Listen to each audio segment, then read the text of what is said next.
బీహార్‌లో కీలకమైనటువంటి పరిణామం చోటు చేసుకుంది. నిన్నే మనం మాట్లాడుకున్నాం.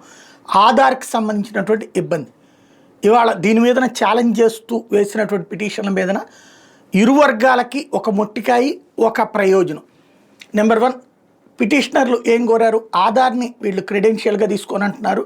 ప్లస్ దానికి ఏది జనన మరణాలకు సంబంధించినటువంటి లెక్కలో కౌంట్ అడుగుతున్నారు. అంటే పుట్టుకని అడుగుతున్నారు. అది ఎట్లా అన్నది. ఎందుకయ్యా అంటే వీళ్ళకి ఓట్లేసేటటువంటి వాళ్ళు ఇతర దేశాల నుంచి వచ్చినటువంటి వాళ్ళు, శరణార్థులుగా వచ్చినటువంటి వాళ్ళు, దొంగచాటుగా బ్రతుకుతున్నటువంటి వాళ్ళు, వాళ్ళు ఎక్కువగా వీళ్ళకి అనుకూలంగా ఉన్నారు కాబట్టి బంగ్లాదేశ్ నుంచి వచ్చిన వాళ్ళు, బర్మా నుంచి వచ్చిన వాళ్ళు, నేపాల్ నుంచి వచ్చిన వాళ్ళు, వాళ్ళని దృష్టిలో పెట్టుకుని ఈ పిటిషన్ వేశారనమాట. దానికి కోర్టు ఆధార్ని మ్యాండేటరీగా ఆధార్ని కూడా వన్ ఆఫ్ ద ఐడెంటిటీ కింద తీసుకోండి అని ఆదేశించింది.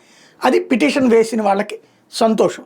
ఎట్ ద సేమ్ టైం ఈ ఓటర్ల లిస్టుని చెక్ చేసేటటువంటి వ్యవహారం ఏదైతే ఉందో, అంటే ఓటర్ లిస్ట్ సవరణ చెక్ కూడా కాదు, తప్పుడు డాక్యుమెంట్లతో పెట్టినటువంటి వాళ్ళని లేదా ఒకళ్ళకే 2-3 చోట్ల ఓట్లు ఉన్నటువంటిది క్యాన్సిల్ చేయడం, ఈ ప్రాసెస్ ఏదైతే చేస్తున్నారో దాన్ని వీళ్ళు స్టే అడిగారు.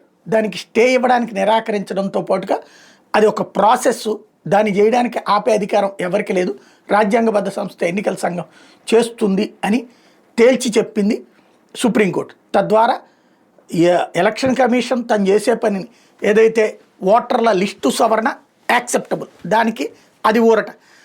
ఎట్ ద సేమ్ టైం ఆధార్ని కూడా మ్యాండేటరీగా తీసుకోవాలి, ఆధార్ని పట్టించుకోము అన్నటువంటి పాయింట్ కుదరదు అనటం ద్వారా ఇటు పిటిషనర్కి ఊరట లభించింది.